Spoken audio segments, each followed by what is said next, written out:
મારું નામ વિમલ ચુડાસમા છે ને હું સોમનાથના ધારાસભ્ય તરીકે સેવા આપું છું.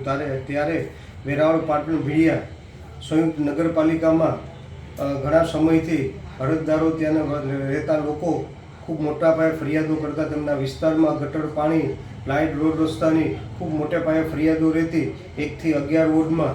અને આ વિસ્તારમાં જ્યારે પાટણમાં પ્રથમ જ્યોતિર્લિંગ સોમનાથ દાદાનું મંદિર પણ આવેલું છે, તેમની આજુબાજુ પણ ખૂબ રીતે ગટરો ઉભરાય છે, પાણીની સમસ્યા છે, રોડ રસ્તા, લાઇટોની સમસ્યા છે. ત્યારે ઘણા સમયથી લોકો દ્વારા નગરપાલિકાને ફરિયાદ ચીફ ઓફિસર અને પ્રમુખને કરવામાં આવતી, છતાં પણ એક પણ સમસ્યાનું નિવારણ ન આવતા ત્યારે લોકો મોટી સંખ્યામાં મારી પાસે આવેલા અને મેં 1 થી 11 વોર્ડમાં જે લોકોની સમસ્યા હતી ત્યાં રૂબરૂ મેં જઈ અને તેમની સમસ્યા જોઈ અને ત્યાં એમના ફોર્મ ભરેલા. 1 થી 11 વોર્ડમાં મોટા પાયે ફોર્મો ભરવામાં આવ્યા અને ખૂબ મોટી સંખ્યામાં લોકોએ ફરિયાદો કરવામાં આવી અને લેખિતમાં કરવામાં આવી. ત્યારે એક ધારાસભ્ય તરીકે રૂબરૂ જે લોકોની ફરિયાદો હતી સ્થળની મુલાકાત લીધેલી અને ફોર્મ ભરેલા અને આ ફોર્મ મોટી સંખ્યામાં આવેલા છે. ત્યારે કાલે હું સવારે 11 વાગે મારા કાર્યાલયથી નગરપાલિકા કચેરી આ ફોર્મ લઈ અને ત્યાં પ્રમુખ વેરાવળ પાટણ ભીડિયા નગરપાલિકાના પ્રમુખ અને ચીફ ઓફિસરને આ સુપ્રત કરવાનો છે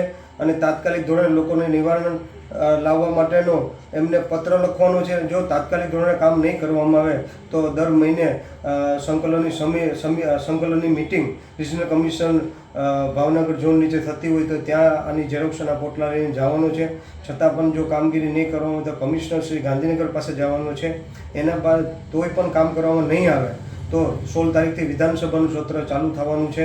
તો વિધાનસભાના ફ્લોર ઉપર આ તમામ ઝેરોક્ષ કોપી પોટલું લઈ અને વિધાનસભાના ફ્લોર ઉપર આ જવાનું છે અને લોકોની સમસ્યા દૂર થાય એનો 100% પ્રયત્ન કરીશ. ત્યારે મારે વિનંતી છે કે તમામ લોકોને મોટી સંખ્યામાં જેની ફરિયાદો હોય ન હોય તમામ લોકો મોટી સંખ્યામાં કાલે સવારે 11 વાગે મારા કાર્યાલયે આવવાનું છે. તેથી સાથે મળી અને આપના કામનું નિવારણ થઈ જાય એ આપણે લઈ અને નગરપાલિકા કચેરી વેરાવળ પાટણ ભીડિયા નગરપાલિકા કચેરી સાથે જાશું.